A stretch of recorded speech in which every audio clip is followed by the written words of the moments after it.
L'âme appuyée sur son bien-aimé reçoit de lui de nombreux enseignements. D'abord, il lui a appris à se connaître elle-même. Elle est, par sa nature, un vase de terre. Ensuite, il lui a dévoilé l'amour parfait de celui qui la possède, la jalousie de Dieu, afin qu'elle soit débarrassée de toute impureté. Maintenant, il la ramène aux affaires de cette vie, afin qu'elle soit, dans les plus petits détails, une économe fidèle.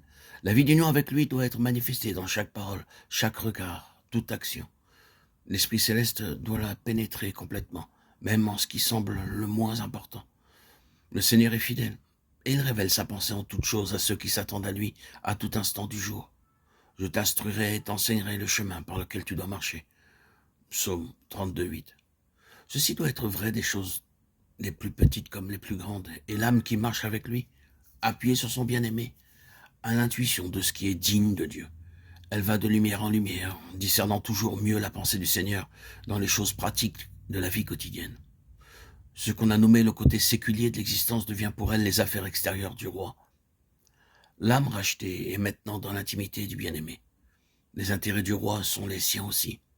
Elle sait qu'il a d'autres vignes confiées à des vignerons auxquels il a dit « Occupez-vous-en jusqu'à ce que je revienne ». Mais elle s'occupe de la vigne confiée à ses soins afin qu'elle rapporte tout ce que le Seigneur en attend.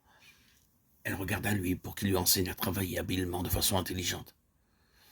Après que David eut reçu l'onction de l'Esprit, il est décrit de lui qu'il était habile en affaires, à Samuel 16:18. Daniel, qui fut l'objet de grandes révélations, n'était cependant pas un visionnaire. Il était extrêmement pratique et ponctuel dans les affaires de cette vie, ce qui nous est montré par le témoignage que lui rendent ses ennemis.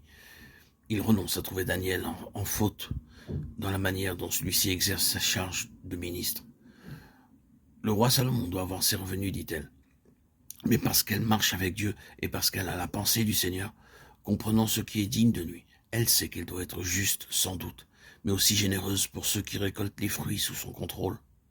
Elle sait que le roi n'accepterait pas de revenus perçus à leur détriment et que l'ouvrier est digne de son salaire. Un paiement insuffisant serait un déshonneur pour le roi, et les personnes employées avec des salaires au rabais ne pourraient pas agir non plus de façon digne du roi de manière royale.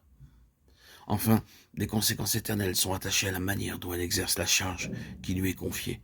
Puisqu'elle est destinée à régner avec le Seigneur, elle doit apprendre à juger les plus petites affaires, car les saints jugeront le monde. 1 Corinthiens 6:2. Elle doit être exercée à appliquer les lois du royaume céleste dans les affaires pratiques de la vie, lois qui sont exposées dans le sermon sur la montagne.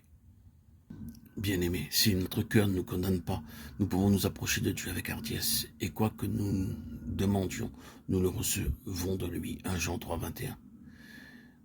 Quels privilèges sont ceux de l'âme cachée qui s'appuie sur son bien-aimé.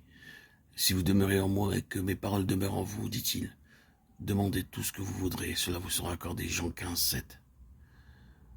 Confiante en ses promesses, elle expose les biens de ceux qui l'entourent. Nous avons une petite sœur, que ferons-nous pour notre sœur? Elle peut lui parler de ceux qu'elle aime, ayant l'assurance qu'ils sont aussi dans le cœur du bien-aimé. Cantique des Cantiques 8:9. Nous avons une petite sœur. Que ferons-nous de notre sœur? Si elle est un mur, nous bâtirons sur elle des créneaux d'argent.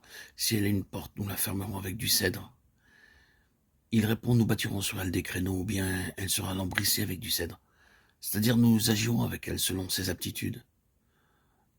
Laisse-la à mes soins. Il est suffisant pour nous de savoir que lorsqu'il entend nos requêtes, nous avons l'exaucement. L'intercession d'Abraham ne suspendit-elle pas momentanément le jugement de Dieu prêt à fondre sur Sodome, de sorte que Lot fut sauvé? Abraham n'eut pas à courir vers son neveu pour s'employer à sa délivrance. Il se tint devant Dieu, et Dieu envoya ses messagers des anges. Ainsi les enfants de Dieu peuvent, dans le sanctuaire et en communion avec un Dieu vivant et tout-puissant, placer des remparts autour de ceux qu'ils aiment et les garder à leur insu jusqu'à ce que, le temps venu, ils soient amenés à la connaissance du Seigneur. C'est ainsi que le bien-aimé enseigne à ceux qui sont cachés en lui à user des privilèges de leur situation, à agir sur la main qui peut mouvoir le monde en intercédant devant Dieu en faveur du peuple.